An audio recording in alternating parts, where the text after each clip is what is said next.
Welcome to the Home Business Podcast with Richard Captain Henderson, publisher of Home Business Magazine, and Sherilyn Colleen, managing editor. This how-to show helps you successfully operate your home-based business.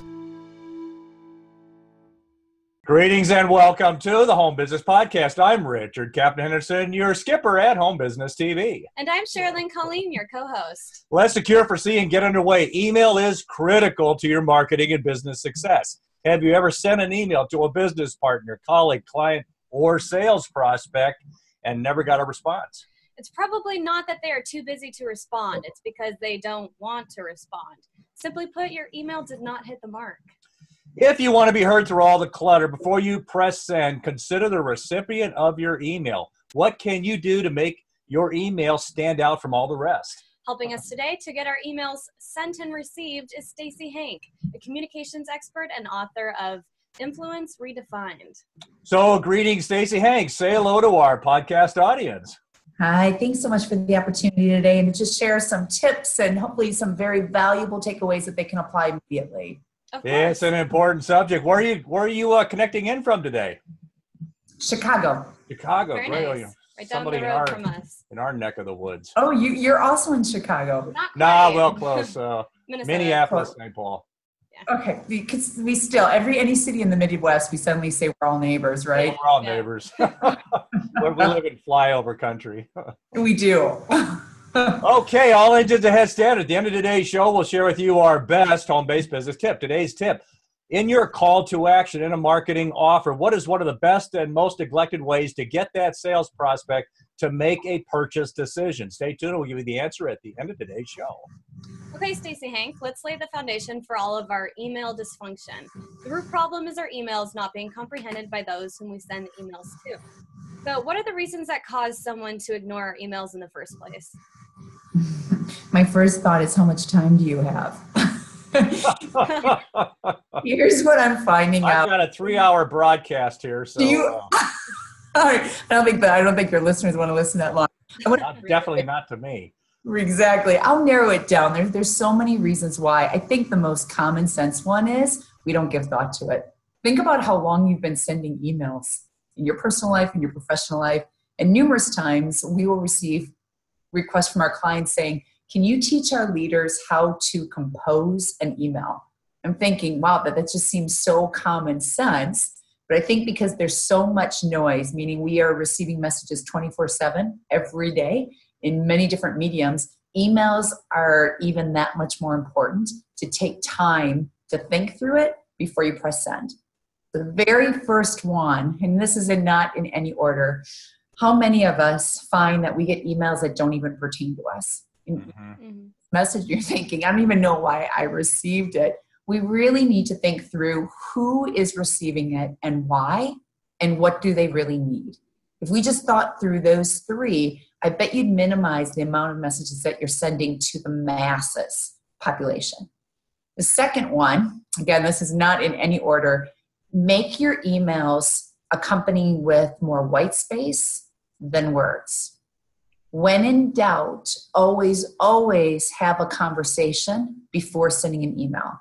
Even if you call someone, my rule of thumb with my team and my company is, when in doubt, you're writing the email and you're wondering, I don't know how they're going to respond, what they're going to think, then don't write it. I mean, it's instead, call them up, and even if you need to leave a voicemail, at least that listener hears the tone of your voice. That has a lot more power than just the words alone. In the voicemail message, you can always share with them, I'll send the details today in an email. I just want to make sure that you heard from me first. So when in doubt, right? Really through, am I better off getting out of my chair, walking around to the other cubicle or down the hall, and creating this chaos of the back and forth of email? That's a real strong rule within my company. Is I always tell my team, pick up the phone and start hanging up the email. Use the phone first. Second, we're on number 3. One thing I was taught a long time ago is never insert the subject line first. Leave that action the very last thing you do before you send the email. Now, here's why. If you accidentally hit send, you'll receive a message that says you don't have a subject line, so it doesn't send it if you're not ready. Most importantly, how can you identify a subject line before the whole message is there? And the subject line is what's going to intrigue. That's the idea behind a subject line, to tease them, to intrigue that listener, that reader, to open up your message. How many of our listeners today in your podcast are probably grinning right now thinking, oh my gosh, I have someone back at the office. Every time they're ready to send an email, it's got the red flag and it says, so everything is a crisis. Exactly. And they open it up and it's like one sentence. And the subject, you got to think of like you're sending out, you're putting together the headlines on msnbc.com and you're trying to get the reader to open up your headline. That subject line has to be given a lot of thought. And it's not the purpose of a full sentence. Think like a billboard. You know, when you see a billboard and sometimes just the message on the billboard grabs your attention, that should be in your subject line. The subject line should be kind of like your call to action too, I guess, right? What do you want the recipient to do? You got it. Now you're making a really good point, Richard, because if that's there, now let's build off the email. In the email, this whole idea of white space, whenever you can, ask for a call to action, because now that again builds the reputation that every time you send an email, there's purpose behind it. I probably should read it. And second, what's in it for them? I'll give you an example. Anytime that we're trying to get individuals to schedule calls with us, instead of saying, let us know what time this week works for you, no, they just deleted that because everyone has their time as well. Instead, we'll simply put in bullet points, what date and time works best for you? Monday at 10, Tuesday at 3. And then right below that or above that call to ask, we always write in, why do we want them to call us? What's the benefit for them to connect with us? So you're trying to get them to make a decision then in that email. Give them a decision, then leaving it open-ended. Yeah, but there has to be a reason, yes? It goes back to where this conversation started this afternoon. They receive so many messages, not just via email, but social media. What is it that is going to be in your email that's going to intrigue them to want to respond instead of delete? Well, great points. In today's communication environment where it seems like 90% of your communication is by email, we need to figure out how to write better emails. So, Stacey, can you share some examples of poorly written emails? Gosh, I'm going to go off of, I recently did a speech on this, of all things. I'd gotten the request of, can you include in your typical keynote presentation something about emails? I asked them, well, what's going on at your company? And the buyer said, let me send you some emails that our leaders are sending out. And you can use those as examples on a PowerPoint screen behind you. That sounds good. So the emails that they sent me literally it was a lot of the CCC, the entire company. Oh, yeah. Long. You get lost. You don't even know where the message started. It was that in depth of how many emails they had piled on. One-word responses. Sounds good. Hopefully you took out some of the sender's addresses in that presentation. I did. That was part of the deal, yes. But it was just one-word answers. There was no purpose behind why am I sending you this email. Sometimes it came across as they were there. The grammar was awful. The spelling was awful. And I think we want to be careful with emails. I'm not just talking about sending it through your laptop or your Mac, whatever you use, but what about the phone? And how many of us have, when we send it through our smartphone, in the bottom of our signature, some phrase that says, forgive my errors. Oh, your errors. What do you mean, forgive your errors? there's not room for error if you really want to have influence. Exactly, yes. Right. I think the piece, though, is there's no purpose behind the message. And it's either because it shouldn't have gone to me, or it's so poorly written, there's no action, there's no value, and there's not even full, complete sentences, or there's so much grammar errors that compose of a really ineffective message. And you've got to keep in mind that your reputation enters your receiver's box before you ever hit send. Once you start to get the reputation that your emails, they're never that important. I don't even need to. Oh, that's a good point. Email reputation. That's right. Who's going to open your emails when they start to see that your name is attached to it? If you've got the reputation of you never really have purpose behind what you send. Yeah, I mean, that's a dimension I hadn't really thought of, but you're working on your email, but you're getting a reputation before it's even sent. So you've got to hit that, what's the point of this email? Keep it brief, a good call to action so that, when you're sending an email, think about what that recipient's going to think the next time they get an email from you. Yeah, that's it. And it's the purpose. So now let's go back to that one point, because I think this is where an attachment comes into play. When we're doing an email or any type of communication, we're really into sales. We're all sales. We're trying to sell our ideas, our concepts. We're trying to sell people to be influenced by what we're asking them to take action on. Well, in an email, really taking time to decide who really needs all the details versus which group doesn't need this email at all, or which group needs the details and the attachment. And I think that's a step we don't take. And it's just we're so overwhelmed with messages throughout the day. It's put the message together, put all the info in it. That just blast everyone. Yeah, and that's going to create a negative reputation as well, that you're not sensitive to what truly is important to your listener. And the more you do that, the more your messages resonate for them, the more likely they're to listen, the more likely they're to follow your emails. Oh, good point. Well, before we go on to our next topic, I'd like to highlight this show's sponsor, Lonnie Casino, author of The CEO's Guide to Marketing. Do you want more leads, higher sales, and a better brand? Then read The CEO's Guide to Marketing, 2018 Axiom Book Award winner, the most practical marketing book you will ever read. The CEO's Guide to Marketing is available at Amazon, or visit the podcast website for more information on sponsors.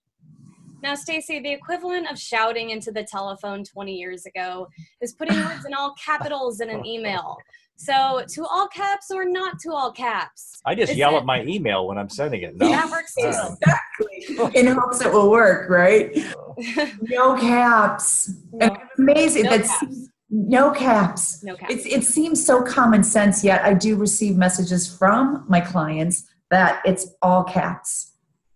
Keep it short. We all admire leaders, whether it's in person or via email. We all admire leaders who say less, but always have a lot of impact through it. And the less you say means you're leaving out the words that don't have influence, the words that don't have impact. Therefore, the words that you do leave in that written message, the more impact that message will have. So it's not only what you say in an email, but how you format what you say. There is a critical visual element to the emails that help get them read. Format is a key dimension to these emails. So, Stacey, why should you only use bullet points to communicate key ideas, recommendations, and action steps? You're trying to get your message to stand out from the noise. And there's something about the visual, we're all visual learners to some degree, that when you can bullet out the key concepts and ideas, you're reducing the risk of your listener missing those points if they were all in a long paragraph, long run-on sentences. It is also gentler on the eye because it creates white space in that message. And that white space should come through on your smartphone too when you're on a smaller screen device. Exactly. Better that way. Gosh, and just use the smartphone or whatever phone you have. Use it like it was the actual message on the computer, the laptop, whatever you're using. Because again, your name is still attached to it. The reputation is always being built, no matter what medium you're using. Great. Now let's go back to ground zero. Your inbox is empty. Stacey, why should you consider your empty inbox a gift and use it as a friendly reminder that you need to get back on track and adapt your email message to your recipient's actual needs? I think there's 2 points there. I thought you were going to go in a different direction when you said your inbox is empty. I don't know if it's my inbox is ever empty, but one thing I never let sit is I never let an email sit for more than 24 hours. Mm-hmm. We're all busy. I don't care what you do. It's really your priority. And when a client will respond to me in a month, I'm like, at that point, do I really want that relationship? In my mind, I'm thinking they are always going to take forever to respond. So that's part of email etiquette as well as how quickly do you respond? If you're responding days later, well, it really does communicate that either A, you don't know how to organize throughout the day or prioritize, or B, you don't see that person as important. And then you start jeopardizing that respect.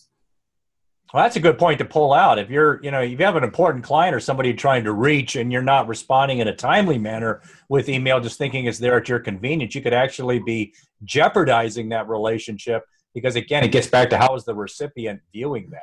That's it. And, email, it's such a risky business because it's only your words. That's it. That's why one of my earlier comments during this podcast was, gosh, when in doubt, if you just have 1 second of hesitation on, I'm not sure how this will come across, at least leave a voicemail. Attempt to have the message. Well, so let's end with some good old-fashioned communications like that. Sometimes you just need to say, delete the email. In a digitally saturated world, why is the tried and true telephone sometimes the best way to be heard? Because you've got your voice to support your message. I mean, this is a prime example. If we were doing this conversation today via email, you send me the questions, I give you the answers, the dynamic would be completely different. There's a strong risk that you would completely misunderstand what I'm saying. Look at how the conversation we're having today, how my answers, I can feel it, you're building off of what I'm saying to you. So perhaps you might be going in a different direction just because the message is going in that direction to better serve all of your listeners with your podcast viewers. I think there's always that piece. There's something to be said of you can play with your voice. You can experiment with your voice to really emphasize, like a bullet point emphasizes a key email. The voice still has that genuine, that authenticity that emphasizes it even more. There is also something, too, to say about when people hear your voice, it's easier to create a relationship that way than the only way they meet you is over email. So I'm going to give you an example of this because I bet you can relate. I bet all your listeners can relate. Not too long ago, I was reached out to by a meeting planner to present at a conference, and I came very close by not accepting the opportunity because the conversations via email were so rough around the edges is the best way to describe it. I didn't feel comfortable, and I really thought, gosh, I just don't know if I want to work with her. She's really difficult. This backfired. I meet her. I decide to do it. I meet her at the event. She's probably one of the kindest people. Just the email just wasn't coming across in the word. And when I met her, I thought, did you send those or did you have someone else send those messages? Well, after the presentation, I'm running to the airport. I'm already in the Uber. I had forgotten some equipment back at the site. So I quick dropped her a text saying, oh my goodness, I forgot this. I'm coming back around to get it. And she was back to that original real harsh text. I thought there's a prime example because influence truly means that you are consistent, that how you show up is consistent in every single medium. Did you have a little talk with her and sort of say, hey, your email's coming through a little rough, or just kind of left it at that? I left it go. Right, wrong, or indifferent. I'm not sure on that one. Client is always right. Exactly. Well, Stacey, Hanke, thank you for being such a great guest on the Home Business Podcast. Thanks again for the opportunity. It was fun talking to both of you. Okay, the answer to today's home business tip and your call to action in a marketing offer. What is one of the best and most neglected ways to get that sales prospect to make that purchase decision? Create a sense of urgency with a deadline to act or a limited availability. This will subconsciously help get that prospect off the fence. To learn more about Stacey Hanke, visit www.staceyhankeinc.com or our podcast website for more information. Thanks for joining us on this episode of the Home Business Podcast. Share your feedback with us on Facebook, Twitter, Instagram, and at our website, homebusinessmag.com. Visit the website for information on advertising. Subscribe free to our newsletter. Please visit our sponsors. For more information, visit homebusinessmag.com or the Home Business Expo at homebusinessexpo.com. I'm Richard Captain Henderson saying anchors away. And I'm Sherilyn Colleen. We'll talk with you soon. Until then, make it a great home-based biz day.